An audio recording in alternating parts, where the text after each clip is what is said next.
Là, nous sommes en 2026. Déjà, à l'horizon de 2030, vous dites aux gens, oui, si le pouvoir est dur, vous voulez empêcher une continuité dynastique, allez-y, votez. On va encore reprendre encore le même narratif et le même narratif. Bien. Donc, il faut ouvrir les yeux des Ivoiriens et leur dire la réalité dans laquelle on Ça est. tombe bien. Président, de l'élan à tes parlant d'opposition. Toujours narratif. Je te donne un mot. Tu peux dire ici. Ça va faire évoluer ton. Mais c'est le mot-là que j'aime, président. C'est ce mot-là que j'aime. Et je sais que vous n'aimez pas ça. C'est bon, messieurs. On peut partir pour vous laisser. On va partir pour vous laisser. Mais non, mais c'est... Bon, avançons. Parlons du PACI, Norbert. Ça tombe bien. Non, pardon. Désolé, je ne peux pas laisser passer ça. C'est peut-être une des interventions les plus choquantes de Jean-Paul Auroux depuis que l'émission existe. Et alors qu'il le sait très bien. Non, il a tout simplement déchiré 3 siècles. On t'a posé une question. Qu'est-ce qu'il a dit? Qu'est-ce qu'il a dit? Enfin, Diderot doit se retourner dans sa qu'est-ce que Jean-Paul Auroux a Jean-Paul Auroux, il faut préciser quand même à l'attention des téléspectateurs que Jean-Paul Auroux a une formation de philosophe. Et donc, ce que je vais dire, il ne peut pas l'ignorer.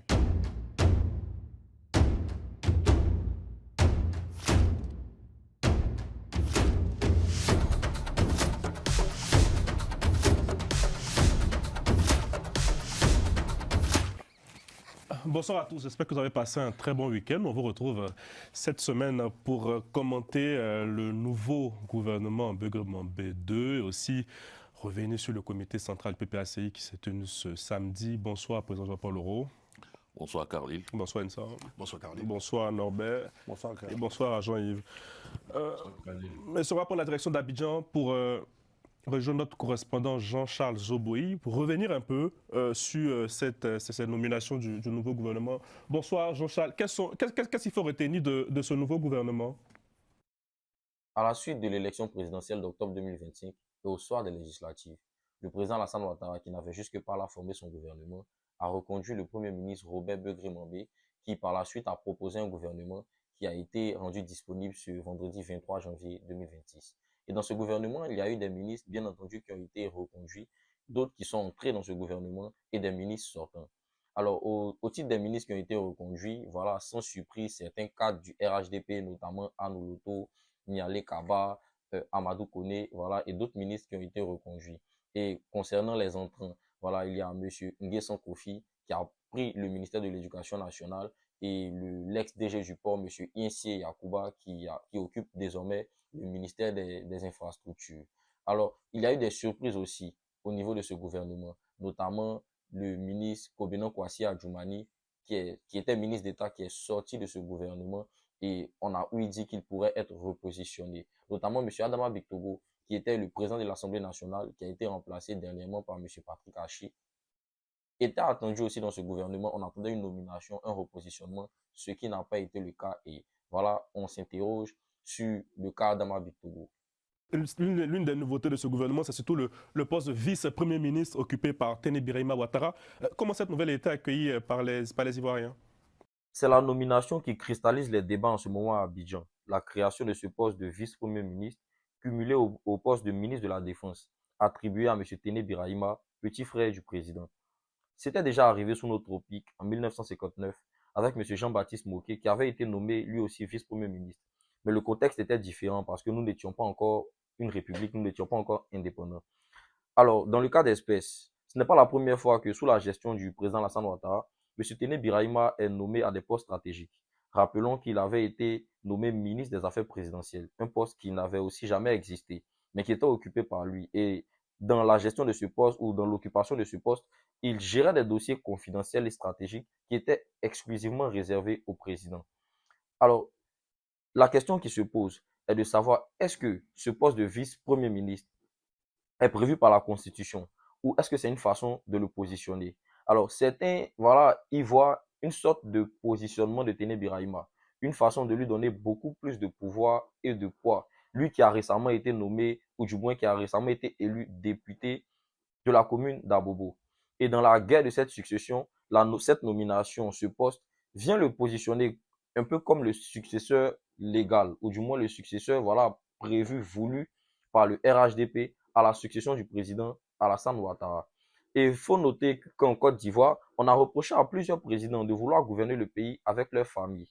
Donc, les réactions sur les réseaux sociaux, normalement, ou du moins, voilà, de façon naturelle, sont que le président Alassane Ouattara fait un griffe, ce qu'on appelle en français le népotisme. Et cela, voilà, fait jaser, cela fait couler beaucoup, beaucoup d'encre.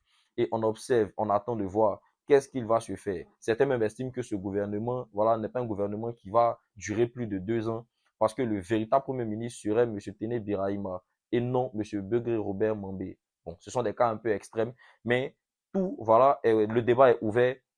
Toutes les interrogations, les questions se posent. Mais il n'en demeure pas moins que ce poste, voilà, vient renforcer encore le poids politique de M. Téné Birahima. Merci à Jean-Charles Zoboy. Président Jean-Paul Aureau, vous, quels sont les grands enseignements que vous tirez de ce nouveau gouvernement?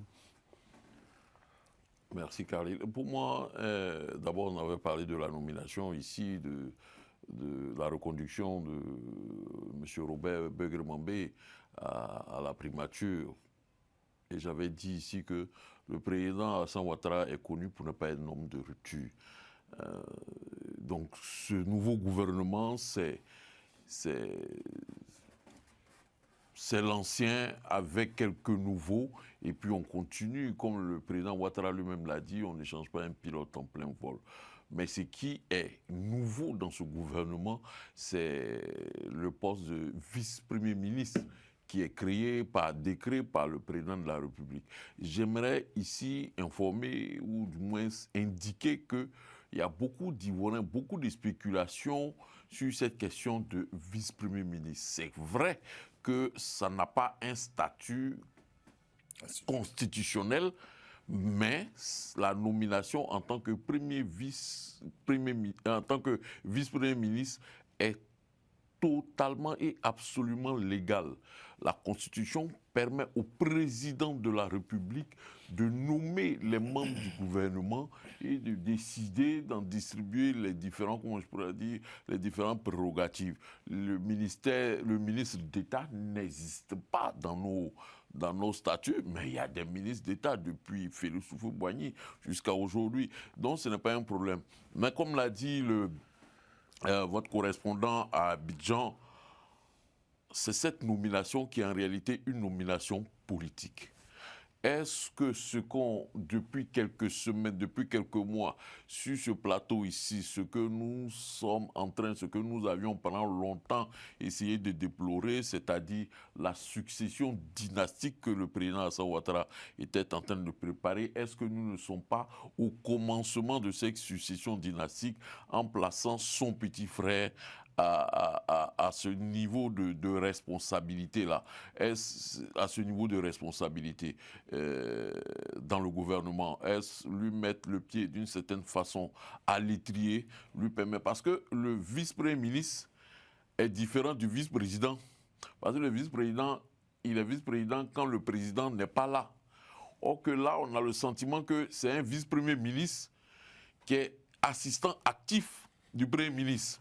On a le sentiment que c'est plutôt un tandem, plutôt un adjoint, un tandem, qu'un vice qui attend que le titulaire ne soit pas là pour assumer les responsabilités du titulaire. Donc cela laisse penser que, en réalité, ce gouvernement a été fait pour Téné Birahima Ouattara, peut-être même par Téné Birahima Ouattara, pour se faire s'habituer à la gestion des affaires de l'État, placer ses hommes. Parce qu'à ce stade maintenant, il n'est pas seulement ministre de la Défense, il peut aussi mettre sa bouche dans les autres domaines du gouvernement. Bien, Insa. Oui, écoute, Khalil, pas de réelle surprise, hein. On est dans une forme de continuité. C'est véritablement le plan que j'avais devant tout le monde ici, hein, décrit, indiqué sur je ne dirais pas l'installation de M. Téné Birahima Ouattara, mais on est dans une continuité qui m'apparaît logique. Aujourd'hui, effectivement, comme le président l'a indiqué, il ne s'agit pas en fait d'un poste constitutionnel. Il s'agit effectivement d'un décret qui a pris forme en fait le vendredi. Nous étions le 26, c'est ça? Oui, c'est ça. Le 26 janvier. Donc c'est un décret en fait signé du 26 janvier. Ah, non, c'est pas le 26 janvier. Allez-y, non, nous sommes le 26 aujourd'hui. Nous sommes le 26, c'était le vendredi 23 janvier. 23 janvier. Donc c'est un décret en fait effectivement qui prend acte en fait d'accord ce 23 janvier parce qu'à partir de la nomination par le chef de l'État, effectivement on prend acte de ce poste de vice-premier ministre. Après, effectivement, on constate une réduction au niveau du nombre de ministres. On a une équipe qui est réduite à hauteur de 34 ministres. 34 ministres, on a effectivement, comme M. Zoboï, le correspondant sur Abidjan, a indiqué, on a des départs. Mais je trouve que ce gouvernement, pour ma part, est assez technocratique. Assez technocratique. On a une nouvelle personne qui arrive au ministère de l'Éducation nationale. On a Kabanyale, qui est l'une des fidèles, qui quitte véritablement son domaine de prédilection, qui est l'économie, qui part maintenant sur les affaires étrangères. C'est une promotion, à votre avis? C'est stratégique. Je pense que c'est une dame qui, de l'ombre, elle a un profil plus... elle me fait penser un peu à Christine Lagarde. Voilà, effectivement, c'est une dame de l'ombre qui a occupé des grands dossiers quand même économiques. Son nom avait circulé pour la primature. Effectivement, parce que c'est une femme qui a un profil assez technocratique. Et puis je pense qu'au niveau des affaires étrangères, on est dans une situation assez délicate pour essayer de colmater, parce que Ouattara, lors de son discours d'investiture, disait que nous sommes amis de tout le monde. Donc voilà, je pense qu'elle pourra effectuer un lobbying assez efficace à ce niveau-là. Et puis on a Mme Anne Désiré Oloto, malgré tout cet épisode assez bouillant, et qui est conforté, c'est une forme de confirmation, qui est conforté à son poste. Ministre de l'État, ministre de la fonction publique et de la modernisation de l'administration. J'avais une image, en fait, quand j'ai eu à entendre son nom, j'avais cette image-là au sein de l'hémicycle, où il y avait Anne Oloto qui était à la gauche de M. Téné Birahima Ouattara et M. Patrick Hachi, qui était à sa droite, lors du discours, en fait, de M. Touré Mamadou. J'ai eu cette image-là, effectivement, et comme le président l'a dit, effectivement, est-ce que derrière M. Téné Birahima Ouattara n'a pas joué de son influence pour installer des personnes de son dispositif. La vérité, c'est le gouvernement Téné Birahima, c'est pas Birahima B2. Après, comme on l'a dit, en fait, effectivement, M. Ouattara n'est pas véritablement un homme de rupture. Et puis, on est dans une situation où on le verra de moins en moins. On aura en fait une équipe qui va essayer de gouverner. Ouais. Et donc, je pense que M. Begré Mambé est ce trait d'union-là, de ce chaînon-là, pour que... Mais pourquoi, je vais poser la question, mais pourquoi ne pas l'avoir nommé déjà Premier ministre au lieu de faire toute cette gymnastique? C'est ce qu'on est en train de dire, parce que effectivement, c'est une transition qui ne dit pas son nom. Parce que M. Ouattara vient d'être élu. On ne peut pas parler de transition véritablement. C'est une transmission transitionnelle. Voilà, si on peut effectivement créer un néologisme de... Voilà, mais c'est... Donc, tôt ou tard, vous pensez qu'il va forcément arriver là au poste de Jean-Charles parlait de 2 ans maximum, à son avis, vous prenez les paris. Absolument, parce que normalement, pourquoi je le dis, si on veut essayer de pronostiquer, logiquement, celui qui est prêt à gérer, si M. Ouattara n'est plus en capacité, c'est le vice-président. D'accord? Et le vice-président n'a pas fonction de nommer un Premier ministre, d'accord, et même de nommer des ministres au sein du gouvernement. Il serait plus aisé, d'accord, que M. Téné Birahima Ouattara occupe véritablement le poste de Premier ministre, et d'accord, en attendant les prochaines échéances électorales, s'il y en a, bien évidemment, pour se présenter, parce qu'il aura véritablement effectivement mis son ossature et prouvé aussi qu'il a la capacité de véritablement gérer. Juste un dernier point, ce qui est intéressant, M. Ouattara, à l'issue du Conseil des ministres, félicite déjà, d'accord, le gouvernement pour tout ce qui s'est passé au niveau des élections. Et les élections sont bien passées dans son ensemble. Aujourd'hui, il annonce les couleurs. Il faut se mettre au travail. Et l'annonce aussi du PND 2026. 2030, oui. 2030. Oui. Mais là, bon, comme nous sommes sur 2026, il a axé véritablement les défis pour l'année 2026. On revient à quelque chose qui est intéressant parce que lors de nos différentes analyses, ici, on avait parlé du programme présidentiel d'urgence. Vous vous en souvenez? Où j'avais indiqué effectivement que M. Téné Birahima Ouattara était aussi à la manœuvre. Et le président avait parlé du ministre Gon Coulibaly. Voilà, on revient encore dans un dossier qui est super intéressant où M. Téné Birahima Ouattara, dans ce PND-là, aura aussi une grosse mainmise. Après, on rentrera dans les détails s'il faut, mais il faut que je laisse la parole aussi aux autres. Norbert. Je voulais juste commencer par une petite incise.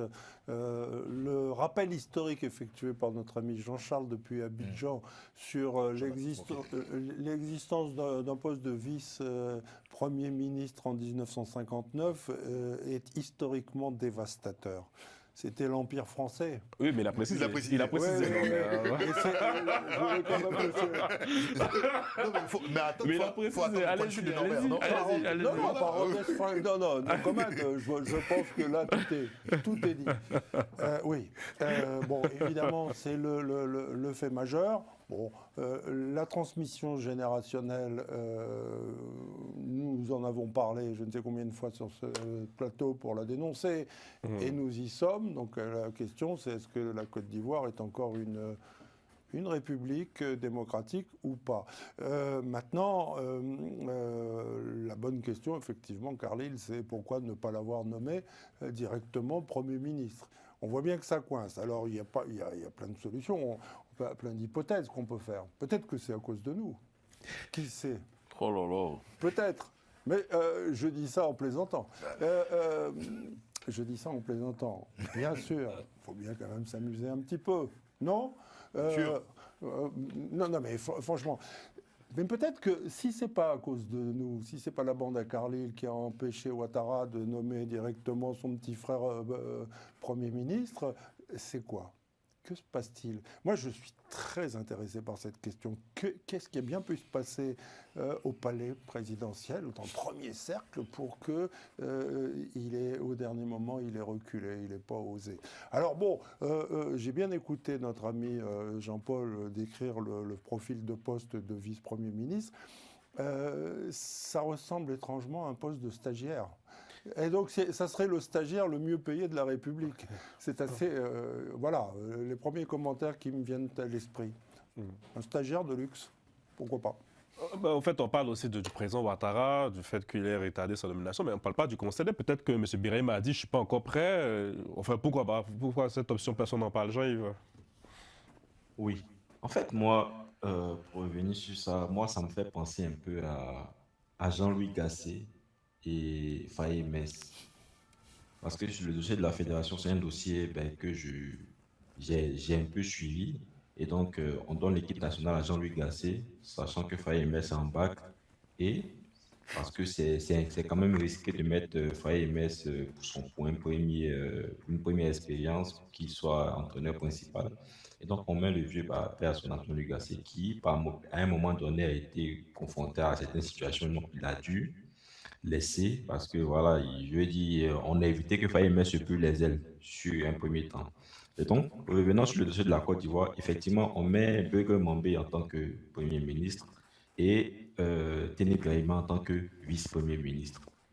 Parce que je pense qu'il y a quand même quelques dossiers brûlants et pour lesquels on ne pourrait pas envoyer Téné Birahima déjà à l'abattoir, parce que sur ça, clairement, je pense que le Begue Mambé, il a plus de chances de se brûler les ailes. Et lorsqu'il va se brûler les ailes sur ces dossiers-là, en ce moment-là, Téné Birahima viendra comme celui qui va apporter les solutions, et c'est en ce moment-là qu'il va commencer à asseoir cette légitimité qu'il veut lui donner au sein de l'appareil du RHDP. Donc c'est comme ça, moi je vois la chose. Donc pour répondre à la question de Norbert, en fait c'est un peu ça la supercherie qu'il y a derrière cette nomination-là.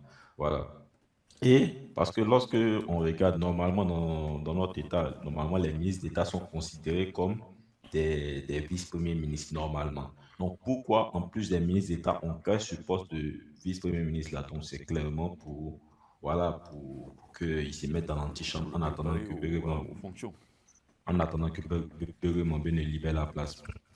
Maintenant, lorsqu'on va aussi revenir sur, je ne sais pas si on peut peut-être revenir sur les différents ministres qui ont été nommés. Allez-y. Voilà. Et en fait, déjà, la chaise musicale qu'il y a eu, il y a plusieurs ministres qui se sont vus retirer leur portefeuille ministériel pour les attribuer à d'autres. On pourrait interpréter ça comme des promotions ou des sanctions, notamment au niveau de... Moi, je veux parler plus au niveau de Bruno Koné qui était à la construction. Et aujourd'hui, Bruno Koné et Marietou Koné, c'est bien ça, oui. Et en fait, ils ont perdu leur portefeuille, notamment moi je pense que ce sont des portefeuilles quand même très importants. Ils les ont perdus parce que, ça c'est mon interprétation, hein, parce qu'au niveau de, c'est quoi leur région d'abord? Au niveau de la Bagoué, oui, au niveau de la Bagoué, pendant les législatives, ils se sont vus arracher 2 sièges par des indépendants. Bien vrai que ce sont des indépendants RHDP, mais c'est quand même des indépendants. Et donc, moi, je pense que le fait de se voir arracher ces 2 sièges-là leur a valu ces différentes, je dirais, sanctions-là. Parce que lorsqu'on se rapproche plus du dossier de Yaya Bété APE, qui lui était en confrontation avec, Alpha, Non, non pas Alpha Ben Touré, Meïté. Ben avec, Meïté. oui, avec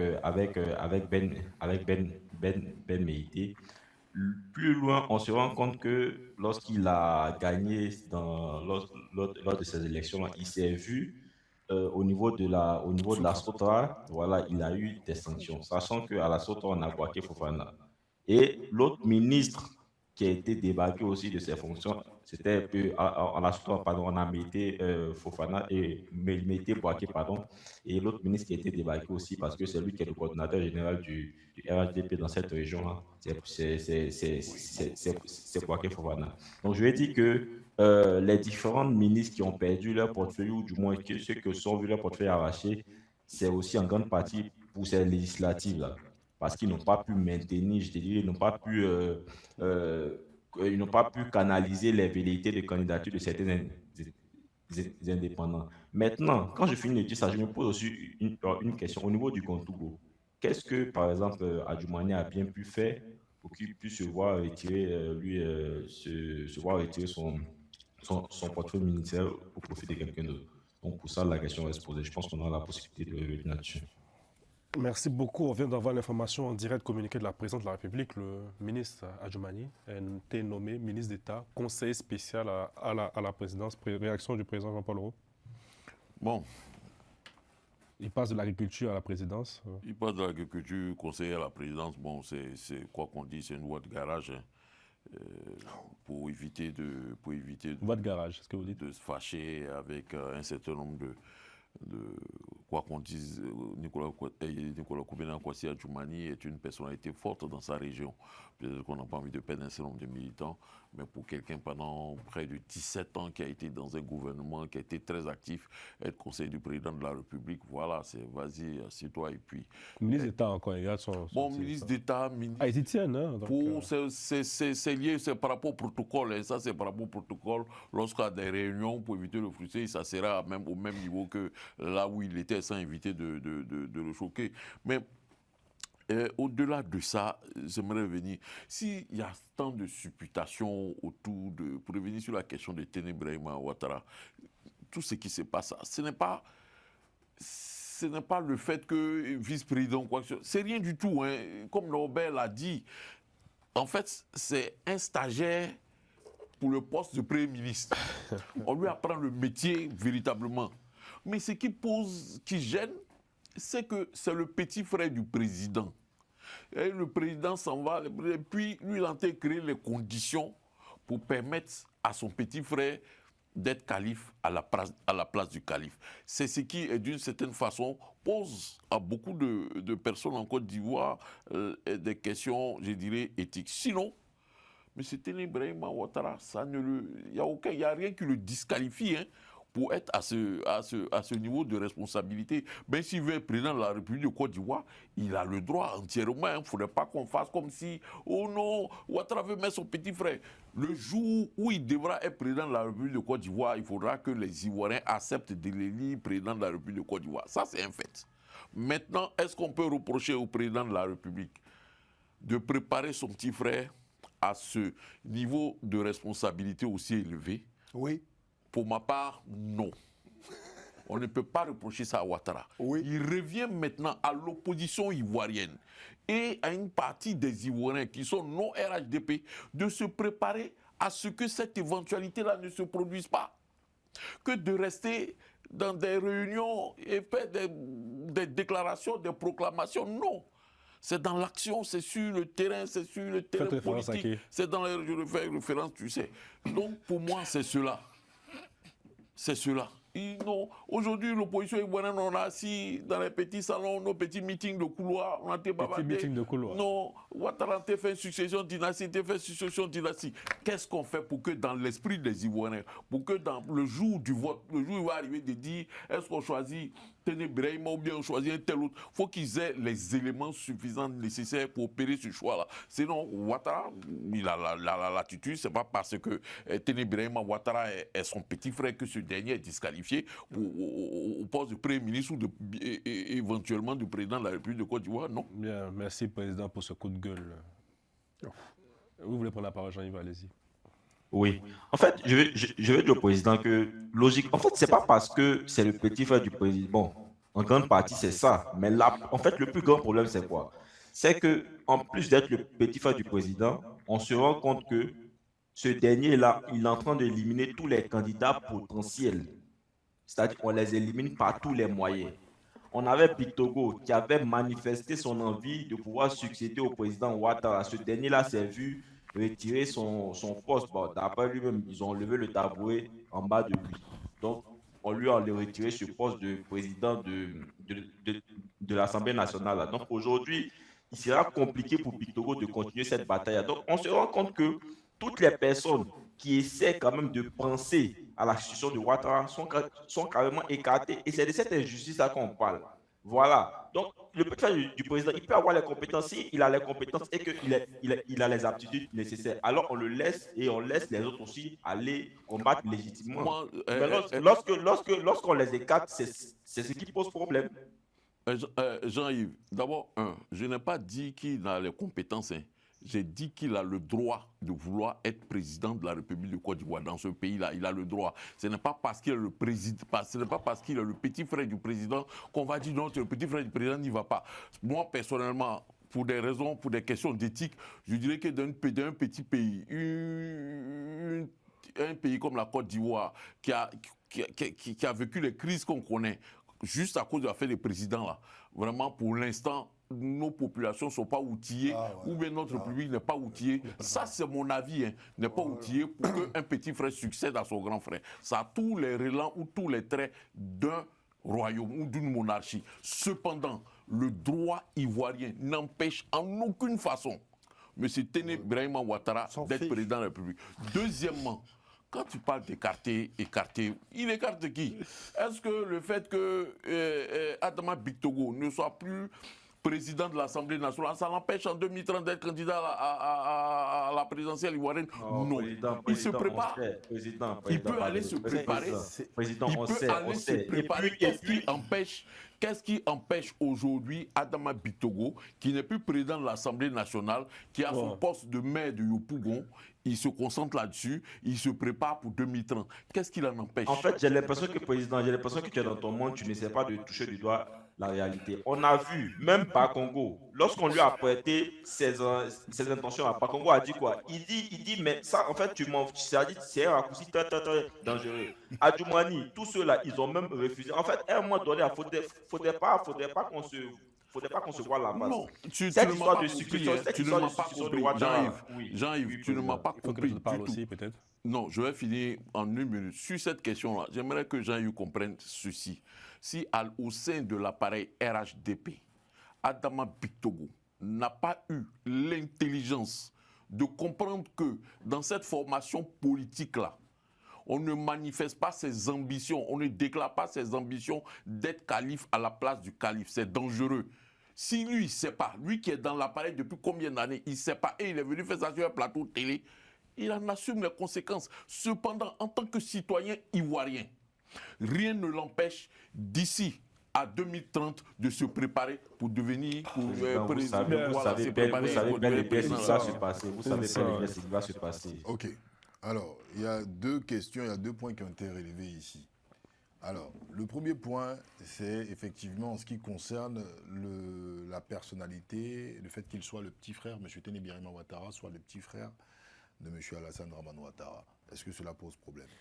Alors, effectivement, est-ce qu'un président d'exercice, il est condamnable qu'un frère ou une sœur puisse se présenter? Ou un fils. Ou un fils puisse se présenter? Absolument pas.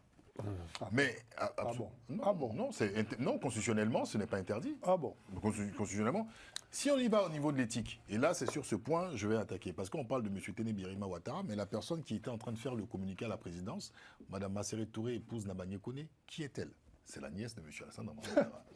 Alors, on peut parler d'accord de, effectivement, avoir mis M. David Ouattara. Ce n'est pas un secret de polichinelle, est celui qui a négocié le contrat d'attribution des fabrications de cartes d'identité ivoiriennes avec la compagnie belge Semlex. Donc, on a ce rapport-là d'accord d'inclure véritablement sa famille dans les affaires d'État. Et c'est assez nauséabond, en fait, d'accord, pour l'environnement politique ivoirien. Jean-Yves a relevé un point qui est intéressant. M. Téné Birima Ouattara était candidat à Abobo. Il a fait une proposition aux Abobolais. Hein, c'est comme ça on les appelle chez nous. Voilà, pour son élection, il a promis de faire des cartes CMU. Pour moi, ça craint, ça pue.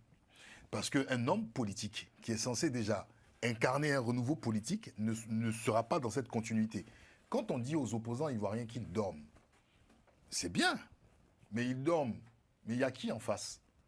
C'est celui qui a déployé l'opération Épervier avec les 44 000 soldats et policiers pour pouvoir en fait gérer les élections en Côte d'Ivoire.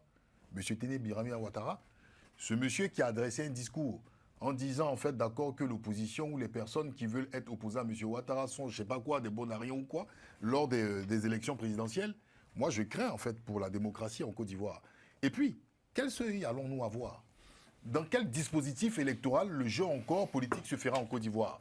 Pour moi, on est véritablement dans une continuité dynastique. Et si le choix de M. Téné Birima Ouattara, au-delà de ses compétences que j'ai citées tout à l'heure, c'est-à-dire au niveau de la présidence et autres, M. Téné Birima Ouattara est un choix important. Et ce choix est de museler l'opposition. Ça, je le dis tout haut. Si les gens veulent le dire tout bas, il va continuer dans une certaine fermeté. Mais on a eu M. Dali... voilà, maire de la Kota. Voilà, et j'ai lu le communiqué ce matin de son avocat. Il a été convoqué pour éclaircir, d'accord, le rôle de l'organisation du meeting qui a été fait à Yopougon, parce qu'il était au sein de la jeunesse PPACI, et par la suite, il a été enfermé. C'est dans le renouveau là, du gouvernement du vice-premier ministre. Donc, c'est bien de jeter la pierre à l'opposition pour dire que l'opposition ne fait rien. Mais bon, après, chacun voit le jeu démocratique comme il veut, selon sa vision. Quel est l'objectif de ce que tu viens de dire? Je suis en train de dire tout simplement qu'en fait, là, on ne peut même pas en fait, même critiquer l'opposition en dictature. Moi, je le dis clairement. Maintenant, ça, ce sont mes mots, ça n'engage que moi. Et pour moi, on est dans la continuité de la dictature. Parce que, en réalité, ça n'engage que moi. Non, je n'ai pas dit que ça n'engage pas. Je n'ai pas dit que ça t'engage pas. Mais ce que tu as dit là, tu n'as rien dit de nouveau. On a dit ça ici. Depuis des semaines, des mois, nous sommes en train de dire que le président Alassane Ouattara prépare une succession dynastique. Non, pour cadrer. On l'a dit. Pour ajouter à cela, j'ai dit, et je reprends clairement ce que j'ai dit. Je dis, pour empêcher cette succession dynastique-là, il y a une seule chose, le vote des Ivoiriens. Bon, alors, maintenant, je termine par là. Parce que le président a rebondi. Vas-y, tyran. Non, il n'y a pas. C'est la continuité, c'est ceci, c'est cela. Nous tous, on sait que c'est la continuité. Parce que le président Ouattara va créer les conditions d'une succession dynastique. Et puis celui qui arrive là va faire un renouveau. Mais alors, donc, dans ce cas, comment le vote va changer cela? Je vous pose la question. Justement quoi? Justement, non, allez-y, expliquez-nous. Il faudrait apprendre aux Ivoiriens que le vote seul peut changer leur vie. Mais comment? Mais justement, en allant voter. Tu me poses une question, tu donnes ta réponse. Pourquoi tu ris? Mais président, attendez. Tu me poses une question, tu réponds pas. Président, c'est bon, on a compris, c'est bon, on a compris. Tu me poses une question, je ris pas. Tu as dit que je ris. Attendez, président. Merci, président. Vous dites, en dictature, le vote peut changer de dictature. Non. C'est toi qui parles de dictature. Pourquoi tu ris? Mais non. Moi, je vous le président n'a pas de dictature en Côte d'Ivoire. Non, mais pour moi, je lui ai dit, j'ai dit clairement. Oui. J'ai dit clairement et j'ai exposé. C'est pour ça. Non, mais c'est bizarre. Déjà, sur ce plateau, pourquoi vous n'avez pas le courage de dire que ce qui va enlever Ouattara là, c'est coup d'État? Non, mais attendez. Il fait l'apologie du coup d'État présent. Non, doucement. Quand même. Non, doucement, je réponds. Si vote peut pas enlever. Attendez. Oui, allez-y, président. Si un vote, si le vote massif des citoyens ne peut pas enlever, ne peut pas faire changer, comment on appelle ça, le régime dans un pays là, c'est quoi qui peut changer le régime? Non, je vais répondre. Attendez, ma réponse, c'est une question que lui a passée. Voilà. Et elle est récurrente sur le plateau. Allez-y. Blaise Compaoré a-t-il été enlevé comment? Le citoyen ivoirien Blaise Compaoré, comment a-t-il été enlevé? Insurrection populaire. Ok, d'accord. Pourtant, sur le plateau de Philippe Dilacera, le directeur de cabinet de Laurent Gbagbo, l'ambassadeur, j'ai le droit de parler des éléments, d'évoquer des éléments que je veux. Pourquoi ne veux-tu pas que j'évoque les choses? Est-ce que je peux parler? Président, Emmanuel, l'ambassadeur Emmanuel a dit clairement que la Côte d'Ivoire, au PPACI, ils ne souhaitent pas l'insurrection populaire. Ok. Voilà. Je peux répondre.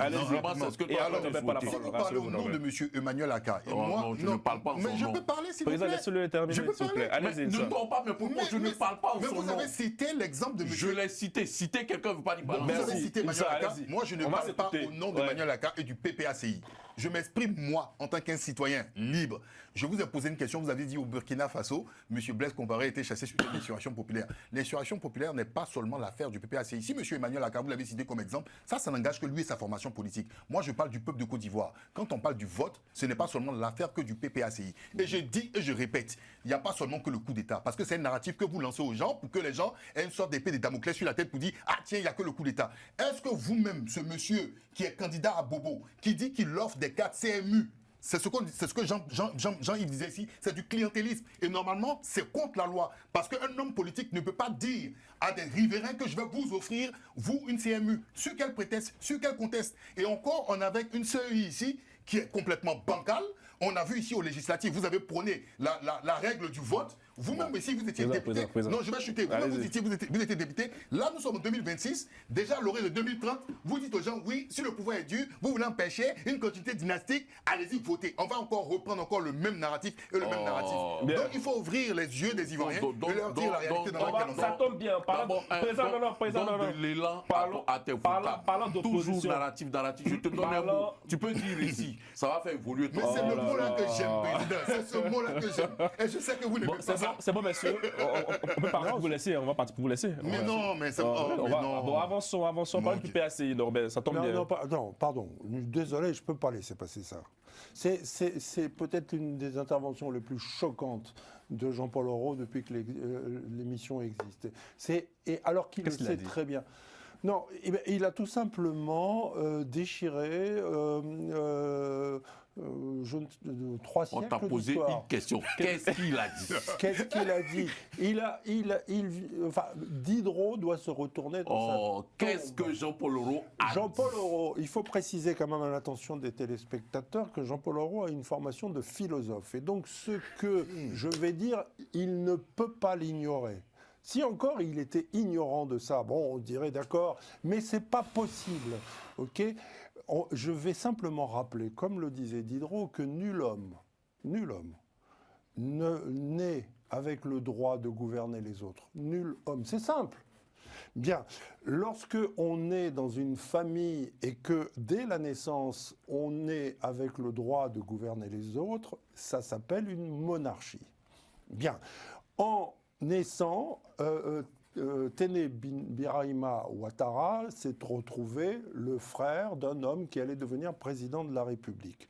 En le propulsant à la tête de la Côte d'Ivoire, on transforme la Côte d'Ivoire en un royaume, à moins de 2 kilomètres de l'endroit où se trouve ce studio.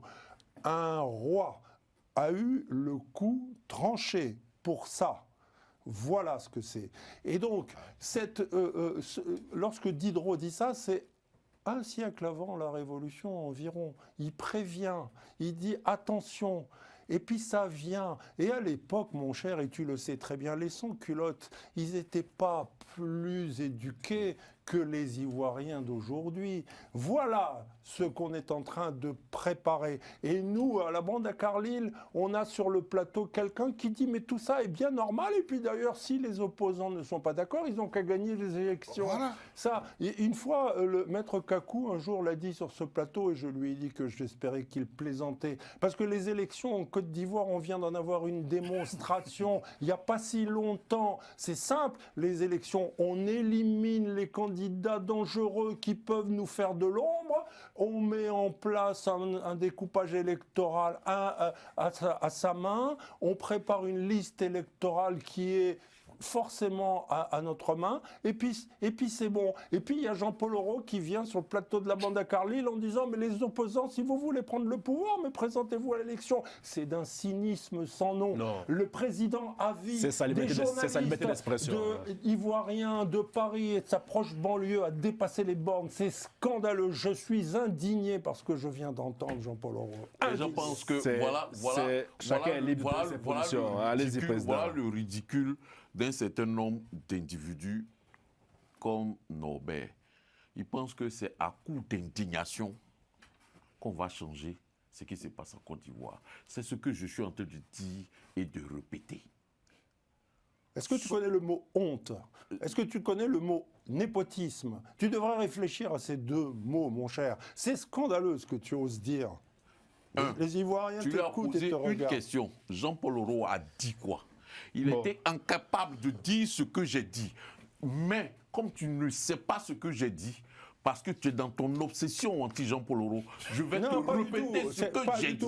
Ce sont des idées. Calme-toi, je vais te Je parle dire de ce que tes j'ai idées. dit. Oui. Je vais Terminé, président. Vous avez 30 secondes. répéter ce que j'ai On dit. passe à l'autre sujet. Je dis et je répète. Je dis en Côte d'Ivoire, là, rien n'empêche, du point de vue du droit, du point de vue de la Constitution, rien Mais on n'empêche. s'en fout de ça. Ça n'a aucun Rien intérêt. n'empêche C'est le frère Téné du président. Birahima Ouattara C'est son d'être frère. président de la République de Côte C'est d'Ivoire. son frère. Deuxièmement, Ça s'appelle une monarchie. j'ai ajouté, selon moi, selon mes valeurs et mes principes, et d'où la Côte d'Ivoire vient. Cette émission-là, elle existe, elle est enregistrée. Et celui qui va la regarder, va la regarder. Je dis, je ne suis pas d'accord avec ce que le président Alassane Ouattara est en train de préparer comme succession dynastique. Alors Et tu condamnes, depuis clairement. des semaines, nous sommes en train, depuis des mois, nous sommes en train de parler de ça, supputer là-dessus, bavarder là-dessus. Mais ce que je propose, c'est qu'on aille d'ici quelques années, d'ici les années, ou bien dans l'avenir, préparer nos populations à voter ou barrer cette succession. comment on va faire Merci, ça? merci. On Ok, a ok, Comment on va faire On a ça? compris ce que Merci. tu disais. Tu défends du monde. Bon, merci, président. Insurrection Mais populaire. regardez-le. Non, non, Mais c'est ça, fini. c'est C'est populaire. scandaleux. C'est fini. Scandaleux. Parlons d'opposition, ça tombe bien, le PPACI. Le En face, PPACI. on me propose Monsieur, insurrection non, c'est populaire. fini, c'est fini, c'est fini. C'est fini. Merci. On parle du deuxième sujet. Samedi, lors de la réunion du comité central des cadres du PPACI, on demandait à Laurent Gbagbo de rester à la tête du parti, une requête qui a été acceptée par l'ancien président. Pourtant, en octobre dernier, Laurent Gbagbo a affirmé vouloir se retirer des fonctions politiques. Qu'est-ce qui l'a poussé finalement à faire ce choix, Jean-Yves, selon vous? Non, mais moi, je pense que le choix du président Laurent Gbagbo, c'est fait par rapport à la situation politique aujourd'hui parce que effectivement, il avait manifesté son envie de vouloir se retirer de la scène politique. Mais aujourd'hui, avec tout ce qui se passe, voilà, il sent que sans son, je vais dire, sans son leadership, il sera en fait compliqué pour cette opposition-là de pouvoir remettre le train sur les rails parce que le président l'a même dit tout à l'heure, l'opposition peut-être devra se réinventer face à tout ce qui se passe et tout ce qui arrive. Voilà, on a un petit frère du président qui est clairement positionné par le président Ouattara. Et donc, face à cette réalité politique-là, le président Laurent Gbagbo veut aussi de son côté prendre le taureau par les cornes, même s'il avait manifesté son envie de se retirer, mais il veut aussi prendre le taureau par les cornes et puis essayer de, je vais dire, peut-être, on ne sait pas ce qui va se passer à l'avenir au niveau du PPACI, mais essayer de redéfinir cette lutte-là et pourquoi pas au niveau de toute l'opposition ivoirienne. Et donc, pour moi, c'est une façon pour lui, peut-être pour le président Laurent Gbagbo, de pouvoir réorganiser cette opposition avant de prendre sa retraite politique. Insa. Oui, moi personnellement, excusez-moi, mais personnellement, je trouve qu'on est un peu pressé. Moi, j'avais dit ici, en octobre, suite à l'interview du président Laurent Gbagbo, que Alain Foucault. voilà, chez Alain Foucault, j'avais dit en fait que les gens partent en besogne parce que en fait, dans l'imaginaire de certaines personnes, il faut un retrait absolu en fait du président Laurent Gbagbo, de M. Ouattara, qu'il se retire pour qu'il y ait un renouvellement. Et je pense qu'on est bon. Certains intellectuels que je ne vais pas nommer, en fait, ont peur d'affronter en fait, d'accord, M. Ouattara. Ils savent que nous sommes dans un pouvoir qui est dur. Ouattara qui se retire, que Gbagbo se retire, on va faire la politique avec la nouvelle classe. Mais ce n'est pas véritablement cela. Moi, je pense que le Conseil... Comité central. Le comité central a répondu aux besoins du moment. Le comité central a émis un vœu pour le besoin du moment. Certaines personnes disent que Laurent Gbagbo est fatigué, il doit se retirer. Mais actuellement, là, Laurent Gbagbo a le besoin du moment. Parce que Ouattara, il est là. Et ils savent que le fait que Laurent Gbagbo soit encore là, à la maison, là, il peut tenir encore les clous. Parce que si Gbagbo se retire, je pense que, d'accord, cette formation politique risque, d'accord, de se mietter. Ils doivent véritablement, parce qu'ils ne sont pas allés aux législatives, ils n'ont pas participé aussi aux dernières présidentielles, donc ils sont en train de reconstituer un bloc. Et je tiens à dire quelque chose, que c'est un vœu qui est émis Ce n'est pas, parce que là, tout à l'heure, j'ai cru entendre dans ta Il a déclaration... accepté ou pas? Non. Parce que le congrès a lieu le 15 mai. Il y a une date qui a été définie à l'issue de cette réunion. Il y a un congrès qui est d'accord pour les papiers qui nous sont remontés, c'est marqué qu'il a accepté. Non. Le comité central, non. Le comité central a émis le vœu que le président Gbagbo reste à la tête du PPACI. Voilà, c'est un vœu qui a été émis parce qu'il a présidé en fait ce comité central. Mais on n'a pas dit que le président Gbagbo est président du PPACI à nouveau. Ils ont émis le vœu que lui, il soit le candidat, d'accord, voilà, qui va rester. Donc le 15 mai, effectivement, il y a un congrès qui est prévu. Donc au-delà, au sorti de cela, voilà, ça sera fait. Mais moi, à mon avis, je pense que le président Laurent Gbagbo, actuellement, est le choix qu'il faut. Même au dépend de ce que le président Jean-Paul Auroux ou d'autres personnes pensent, pour moi, il doit rester là pour l'instant. Puisque vous l'indexez. Non, parce que le président Jean-Paul Auroux avait indiqué que le président Gbagbo, devait partir. Voilà, il a dit qu'il devait partir parce qu'il avait déjà émis ce vœu-là de partir. Mais il a annoncé effectivement se retirer des fonctions politiques après les élections législatives. Oui, législatives, parce que normalement, en fait, leur congrès devait avoir lieu en octobre. En octobre, justement, voilà. Ouais. D'abord, sur ce comité central, c'est la vie du Parti des peuples africains de Côte d'Ivoire. C'est leur vie. Ils sont en train de vivre leur vie. Il ne faudrait pas qu'on voit ça comme la vie de l'ensemble de l'opposition ivoirienne. Non, parce que Jean-Yves, certainement, il s'est mépris dans ses propos. C'est la vie du PPACI. Et comme Atomblan l'a dit, dans l'instant dans lequel nous sommes, le PPACI a encore besoin de Laurent Gbagbo pour tenir soudé son organisation et sa formation politique. Parce que si là, ce comité central, il clarifie sa position, ou du moins, Jean-Yves parle d'envie, moi je parle de besoin, parce que Laurent Gbagbo a manifesté son besoin de partir. Un besoin et une envie, c'est deux choses différentes.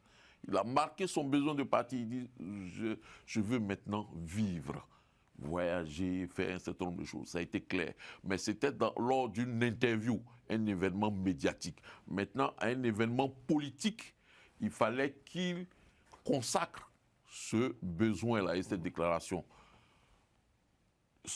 Les organes de son parti politique lui ont manifesté, lui ont dit clairement qu'ils voulaient de lui encore à la tête du parti. Comme Atomblan l'a dit encore une fois, Laurent Gbagbo, il n'a pas accepté. Quand j'ai dit il n'a pas accepté, je n'ai pas dit qu'il a dit non. C'est au congrès de mai que Laurent Gbagbo se prononcera sans doute. Donc il ne faudrait pas qu'on laisse penser que Laurent Gbagbo a accepté de rester à la tête du PPACI. Non. Ses partisans, sympathisants, militants lui ont dit « Président, comme tu as dit dans la télévision que tu veux partir là, nous on vient te dire ici qu'il ne faut pas partir, il faut rester avec nous. » Certainement Laurent Gbagbo donnera sa décision de façon claire et nette le jour du congrès en mai 2026. À côté de cela, Laurent Gbagbo a aussi prononcé un discours, il s'est prononcé sur l'actualité ivoirienne, il s'est prononcé sur la politique en Côte d'Ivoire, il s'est prononcé sur le gouvernement. Et cela a marqué pour ma part un homme au-delà de... J'ai vu quelques images lors de je crois que des présentations de condoléances pour les obsèques de son ami Samé Tiassé. Oui, Samé Tiassé, oui. Visiblement, c'était un homme fatigué. Laurent Gbagbo est un homme fatigué physiquement. Peut-être que ce besoin de se retirer répond à cet état physique que nous avons pu constater ce jour-là. Cependant, son discours reste tout aussi vif et je dirais combatif. Ça, c'est quelque chose qui ne varie pas chez Laurent Gbagbo. Maintenant, il faudrait qu'il trouve les troupes, les hommes et les idées nécessaires et suffisantes pour pouvoir véritablement, certainement, rassembler au-delà du PPACI un certain nombre de forces pour pouvoir, d'ici, parce que c'est que 2030, là, Laurent Gbagbo ne va pas nous dire qu'il est candidat, mais préparer l'opposition de sorte que les prochaines échéances là, ou du moins les prochaines vies, les éléments de vie politique de la Côte d'Ivoire puissent être. Il ne faudrait pas que ça, ce que le RHDP va décider puisse passer crème quoi. Il faudrait qu'on sache qu'en Côte d'Ivoire, en face, il y a une opposition qui existe. Non, mais Laurent Gbagbo est un soldat. Et comme tous les bons soldats, il est au service de son parti. Et comme tous les bons soldats, un soldat fatigué veut mourir debout. Et moi, je crois que le retour de Gbagbo, c'est quelque chose qui était évident. Je l'attendais depuis longtemps. C'était très très clair qu'il ne lâcherait pas l'affaire. D'autant que l'horizon... Mais tu parles du retour. Il était parti où et puis il y a retour. On laisse terminer, Norbert. Allez-y. Moi, je crois que ça va se jouer au mois de mai. Au moment où on parle, on ne sait pas. Tout va dépendre de l'organisation du congrès, qui va organiser le congrès, comment est-ce que ça va se passer, qui va être le patron de l'organisation de ce congrès. On a encore, je crois, beaucoup de choses à voir de ce côté-là. Moi, je verrais bien, par exemple, Emmanuel Monet, le président du Conseil politique permanent du PPACI, s'occuper de l'organisation de ce congrès pour le retour de Gbagbo, effectivement. Gbagbo, je rappelle quand même que est beaucoup plus jeune que Ouattara. Jean-Paul Auroux nous dit qu'il est fatigué, mais alors qu'est-ce qu'on devrait dire de Ouattara? Et beaucoup d'événements peuvent se produire d'ici là. Donc attendons. Très sereinement, c'est une force politique majeure en Côte d'Ivoire. Et en plus, les Ivoiriens l'adorent. Beaucoup plus que les autres. Et ils savent ce qu'est Gbagbo, ils savent ce qu'est le gbagboïsme. C'est très très limpide. En revanche, on ne peut pas dire que le commence à être de ouattarisme moins en moins lisible. Merci. Voilà, le ouattarisme, ça n'a jamais été Il y a un lisible du sujet tout. aussi au PPACI, c'est la question des indisciplinés, c'est comme ça qu'on les appelle, non? C'est qu'ils se sont présentés. Voilà. Jean-Yves, est-ce que vous pensez que là, le parti fait une erreur en ne posant pas la balle à terre et en ne tournant pas la page, j'ai envie de dire? Non, moi je pense que le parti ne fait pas une erreur parce que je vais encore répéter au président, hein, parce que le président est venu là-dessus. Il dit que c'est un besoin. Moi, je dis c'est une envie. Voilà, c'est une envie parce que le président Laurent Gbagbo peut s'en passer. Son départ, là, il peut s'en passer. Il peut rester. Comme Nobel a dit tout à l'heure, un soldat, il meurt toujours debout. Même si le président Laurent Gbagbo, vous estimez là aujourd'hui qu'il n'a plus la force nécessaire. Lui, Laurent Gbagbo, il sait que c'est un soldat. C'est un soldat qui s'est mis à la disposition de son parti. Il sait qu'il a encore les ressources pour pouvoir tenir. Et il tiendra jusqu'au bout. Donc, tant qu'il y aura des batailles, tant qu'il y aura de l'injustice en face, tant qu'il y aura de l'injustice, c'est pour ça que maintenant je parle. Jean-Yves, le bout là, c'est où? Le bout, c'est lorsqu'il va remettre cet état-là lorsque cet état sera véritablement un état de droit. Aujourd'hui, ça n'en est pas un. Ah bon? Voilà. Oui, et donc le président Laurent Gbagbo, je pense qu'il va mener cette bataille jusqu'à la fin, jusqu'à ce qu'on soit véritablement dans cette démocratie que tous les Ivoiriens, la quasi-majorité des Ivoiriens espèrent. Voilà, ça c'est selon moi. Donc, oui, le président Laurent Gbagbo, je pense qu'il est aussi là en fait, pour essayer de mettre aussi, de redresser ces indisciplinés-là, parce que il y a pas mal aussi qui ont pris des décisions. Regardez par exemple au niveau du parti du président Ouattara. Il a su bien le faire. Peut-être on va dire c'est parce qu'aujourd'hui il est au pouvoir qu'il peut le faire facilement. Bah, ça, je saurais le dire. Mais quand même, le président Ouattara, il a su le faire. Regardez avec je prends un exemple rapide. La nomination la reconduction de Anne Noto, malgré tout ce qu'on a entendu. Le président Ouattara sait bel et bien que comment on appelle ça, ces attaques-là ne viennent pas de l'extérieur. Il sait très bien que ça vient de l'intérieur. Et donc, pour ne pas encourager ce genre d'acte-là, pour ne pas que les cadres entre eux se tirent ou bien se jettent des pots de banane, il a quand même gardé à Nouloto pour dire que si jamais ces attaques-là viennent de l'intérieur, je ne céderai pas à ces genres de je veux dire, de choses là, voilà, de pression. Donc le président Ouattara, il a su quand même garder cette discipline au sein du parti. Donc la présence du président Laurent Gbagbo aussi permettra de prendre certaines décisions pour essayer aussi de canaliser, pour essayer de discipliner tous ces indisciplines au niveau du parti. Et donc pour moi, il faut véritablement que le président Laurent Gbagbo soit là pour pouvoir réorganiser. Et je l'ai dit, mais le président a essayé de me faire comprendre que ce n'est pas l'avis de l'opposition, mais c'est l'avis du PPACI. Je vous dis encore que l'avis du PPACI impacte l'opposition. Bien sûr. Voilà. Donc aujourd'hui, tu l'as même dit, président, c'est que l'opposition doit voir comment s'organiser pour pouvoir contrecarrer ça. Donc si on parle d'opposition qui doit s'organiser là, ça vient de là. Il ne faudrait pas qu'on soit dans cette guéguerre aussi de l'opposition parce que cette guéguerre-là continue, alimente et puis favorise le lit du RHDP en ce qui concerne le petit frère du président. Donc aujourd'hui là, moi, je veux, bon, ça, ce sont mes fantasmes aussi, comme le président va le dire, mais cette opposition-là doit s'organiser. Voilà, moi, je rêve d'une Côte d'Ivoire où, en fait, en fait, on a des débats qui sont vraiment, en fait, pour élever le niveau de vie des Ivoiriens, on a des débats vraiment politiques et qui ne sont pas, en fait, des débats qui sortent du cadre politique. Et ce sont des débats aussi qui sont vraiment dans un État qui soit quelque part démocratique, comme je le disais. Merci beaucoup. Là, on est quasiment à la fin de l'émission. Norbert, vous avez une info à nous donner, à ce qui paraît.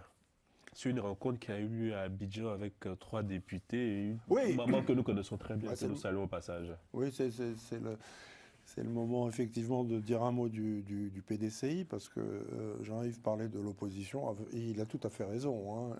Elle est en train de s'organiser. Donc on l'a vu avec le PPACI. Le PDCI aussi se réorganise. Et la petite info, c'est que les 3 députés frondeurs, on va dire, du PDCI, messieurs Emou, Yassé et Ouo sont allés voir la veuve du président Bédié, Madame Henriette Bédié, pour essayer d'obtenir son soutien, son concours, son appui. Et ils ne l'ont pas obtenu. Donc, comme je l'avais dit, cette tentative de dissidence, cette énième tentative de dissidence contre le président Thiam a encore fait pchit. Et il est faux de dire qu'il y a 2 groupes PDCI à l'Assemblée nationale. Non, il n'y a qu'un seul groupe parlementaire PDCI au moment où nous parlons. Et bon, ils sont tous les 3 tout seuls. Et Mme Henriette Bédié leur a bien confirmé que le président Thiam, c'était le choix du président Bédié. Réaction, monsieur, il ne reste pas beaucoup de temps. Non, moi, c'est juste, je voulais féliciter en fait M. Augustin Thiam pour son poste de ministre-gouverneur en fait, à Yacro, qui a été à nouveau en fait, consolidé, et également M. Aoussou Jano aussi, qui est le ministre d'État, aussi conseiller spécial à la présidence. Merci beaucoup, Ilsan, pour ces félicitations et pour ces infos. Profiter, d'abord, félicitations au ministre-gouverneur Augustin Thiam, mais dire aussi est-ce que c'est notre rôle de faire ça dire aussi par rapport à ce que Norbert vient d'avancer, c'est complètement faux. Ah bon? Monsieur Ewo, docteur Emou et Yassé ne sont pas allés voir. Quand ils sont sortis de la rencontre, ils ont pas. On fait comme si c'était une rencontre secrète. Ils ont parlé à la presse. Ils ont dit que nous sommes allés la voir. C'est de façon symbolique. Aller dire, saluer la mémoire saluer la veuve de notre président, c'est tout. Il n'y a rien de politique dedans. Depuis quand cette femme-là a eu des responsabilités politiques au sein du PDCI, pour qu'ils aillent la voir pour intervenir ou même participer à la division du PDCI. Pourquoi tu dis des choses aussi graves? Qu'est-ce que j'ai dit de grave? J'ai dit qu'ils sont allés la voir. Ils sont allés la voir pour qu'elle les soutienne eux dans leur démarche. C'est faux, c'est faux, c'est faux. Ils sont allés apporter leur soutien à la veuve de leur quoi? En vertu de quoi? Pour fêter quoi? Pour célébrer quoi? Pour commémorer quoi? Non, comme ça, ils sont allés prendre le thé. Un soutien moral à la veuve de... Ils sont allés prendre le thé chez Henriette. Mais président,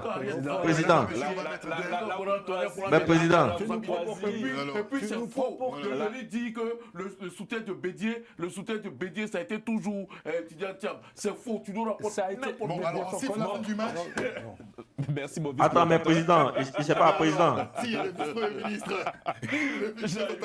Quelque chose pour terminer. Oui, mais en fait, moi je ne comprends pas. Je ne sais pas, président, pour apporter soutien à la veuve, on est obligé d'aller à 3. Chacun peut partir là-bas. Non, mais justement, donc faudrait pas voir ça comme ça. Toi aussi, président, on est là, on analyse les faits politiques. Tu ne vas pas te laisser prendre par les choses. Président, ils sont dans les chemins. Président, il faut avouer, ils sont dans les chemins. On vient d'assister sur ce plateau à ce qu'on dit dans le jargon ivoirien, télé contre télé. Il y avait une information contre une contre-information. les Ivoiriens jugeront eux-mêmes. Mais Bonne soirée. c'est pas la première fois que Jean-Paul Aurault conteste mes informations.